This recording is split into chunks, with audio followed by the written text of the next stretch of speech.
My name is Rachel Ward, and I'm the president of the German European School Association and chairperson of the Board of Governors. Well, I have a fairly easygoing, friendly personality, although I do find myself a bit reserved and shy in front of the cameras. Hello. Hi, good morning. Good morning, Rachel. Nice to meet you, Mark. To meet you. Come take a seat. Thank you. I was really looking forward to meeting Mark. He's got so much experience. I thought there were lots to learn. And I was really interested in seeing how the program related to the Clifton Strengths personality test as well. And you also got the Clifton Strengths report, which I noticed you actually did in 2017. Yes, a while ago. Actually, that was one of the attractions of coming in and doing the media course with you, to see how you related it to the Clifton Strengths. Right. Good. So why did you actually take it 2017? So I was involved in some profiling and we had the opportunity to do it. And I found it very interesting that it looked at people's strengths rather than weaknesses. A lot of profiles will go through and say you have these strengths and these weaknesses. I liked the idea that it just said you had stronger strengths and weaker strengths rather than weaknesses. So, yeah. Yes, well said. Do you have any particular need for media? Do you have any media opportunities coming up? So I don't necessarily have so much media, but I have a lot of presentations which are to our association, to our community. There are a lot of opportunities to speak, and right now all of them are usually on webcast as well. So I've found for myself that I have a tendency now to script things more, and it becomes less natural. Yeah. I was hoping by coming in and doing the training with you, you could help me rediscover some more natural presentation skills for doing it online. Awesome. Good. I'm really pleased that you picked up on that. Well, let's look through the report in greater detail.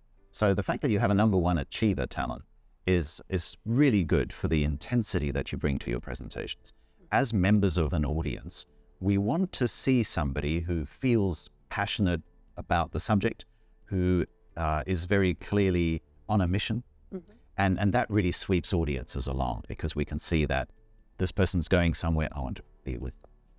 Similarly with learner, also a very useful talent for presenting. You don't think so immediately on the face of it, but the fact is that people who have a learner talent and the mindset to constantly want to absorb see every interview and presentation as themselves a learning opportunity. Individualization. What that usually means is that you probably prefer for everybody on the call, if it's a video conference, to have their cameras on. It's also a little bit of making sure people are engaged. Mm-hmm. So I guess that is reading them. Okay, responsibility. This is, again, where the desire to want to make sure that the audience is fully served with all the information comes from. Mm-hmm. Yeah, I think that one for presentations is very strong. Intellection. Not only is it highly unlikely that you'll ever get on stage unprepared, you've also thought through what you're going to say very deeply before. When I'm preparing for something, yes, to reflect on it, to be able to read and fine-tune and ensure that it's right. Last but not least, belief. Would you agree that you have a values-based approach, that you have strong moral values too? There's a certain way that things ought to be done. I think it's a sense of what's right, what's fair, what's just. Good. And if that could come through in your presentations too, that is also the sort of thing that people latch on to. Yeah. Our approach to media training is very different because while clearly there are some do's and don'ts that we impart to people, we always take the individual's frame of mind into account through the Clifton Strengths report. And so the greatest satisfaction that I get from being a media coach is seeing people perform well and executing well on a public speaking strategy while staying true to themselves, while staying authentically in their comfort zones. So what I propose we do next is start to prepare for our interview with the 5 most important things that you need. Core message, talking points, substantiated with data points, brought to life in a story, and always coming back to that irrespective of where the questions land. So here's the first of the 4 exercises. What is your message? So we certainly do want to have a headline that's short. That's why we call it a headline. And ideally, they would be able to repeat back to you what you said. We need a problem and a solution. We've got the solution. What is the problem you're solving? The uncertainty. Right, uncertainty. What else? no one knows what the work environment will be. I mean, it's a growing of uncertainty. The environment that they were familiar with has disappeared as well. Mm-hmm. Maybe unfamiliar rather than tumultuous is a better verb. But you can see, though, I'm looking for a strong verb.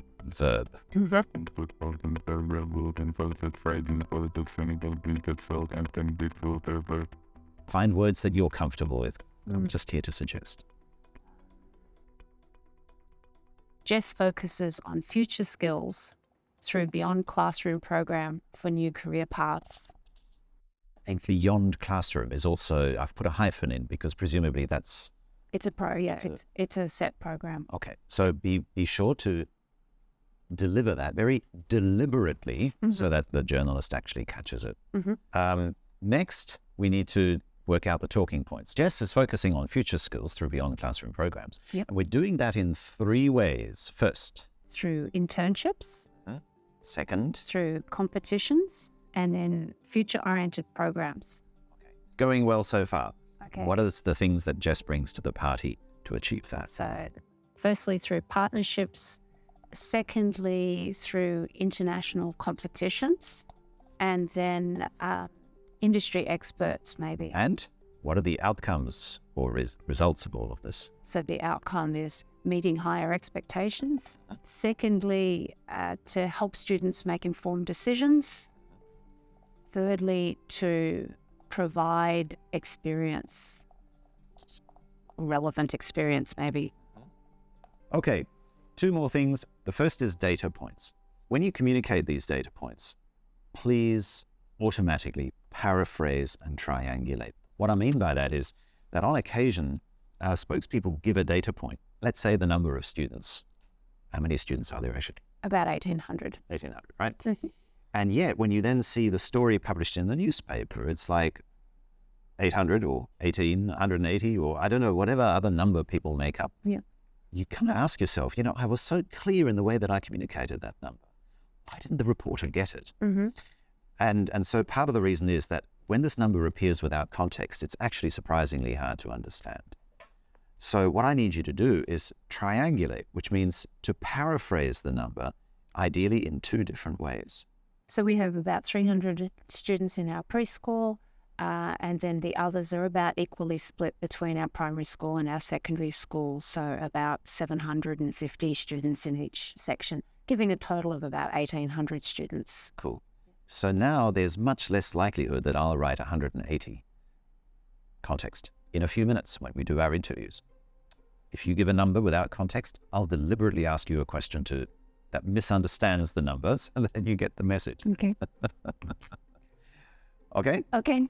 Nothing gives me greater joy, really, than to see somebody make the connection between how they are naturally wired and how this very authentically translates into a powerful, credible, authoritative media appearance. Last but not least comes the story.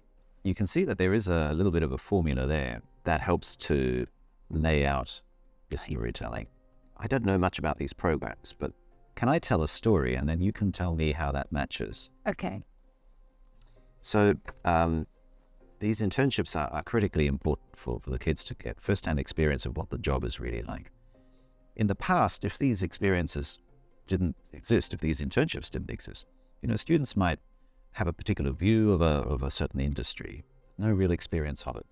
Based on that view, though, they would then make curriculum decisions and perhaps, get to a point where they're so well ensconced in that particular direction, when they come out of school, they join that workforce, maybe studies in between, and then they realize, actually, this isn't for them at all.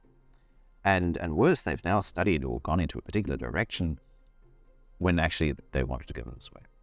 Worst of all, they then, as an adult, have to try to get a re-education, possibly already with family in tow, maybe study a different field that's more suited to them.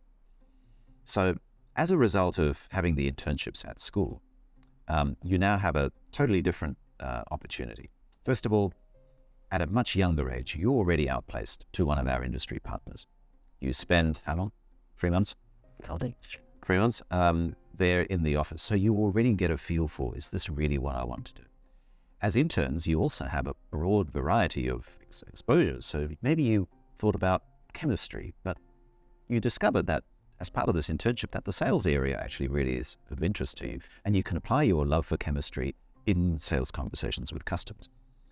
And best of all, when you then come out of the studies, you possibly already have a prospective employer who you interned with. They already know you, you already know them. Perhaps it's much easier to get that job. Okay, so firstly, there was the story where everything went wrong, and then I retold the story where everything went right. Yeah. Why is that before and after? Because it shows what the program does. It shows the benefit of having the program. Yep. And could you tell that I switched to you? Yes. What difference did that make? Personalized it. It made it, you're sort of thinking about it as you then rather than in the abstract. Can you also tell that, and you can see that written on those notes, that there is always the worst of all and the best of all. The best of all ought to be the cherry on top that was hitherto not addressed. So it's like there's an even greater upside surprise. That usually then cements the argument. I think following the formula, the structure, really helps that ticking off the list. And the idea of making it that more personal so that, you can relate. And I do like the contrast. I think having the contrast between something, not being quite right compared to something that is quite right is good. So, yeah, I think I like the structure. Awesome. Yeah, I think I can play with this. I think this will be good. No matter what your mindset, no matter what your frame of reference, you can present well. What's important is not to see this as stepping out of your comfort zone, but bringing presenting into your comfort zone. And when you take that approach, you'll actually enjoy presenting in the media. You'll enjoy being on stage or on camera, and you'll feel energized by the experience.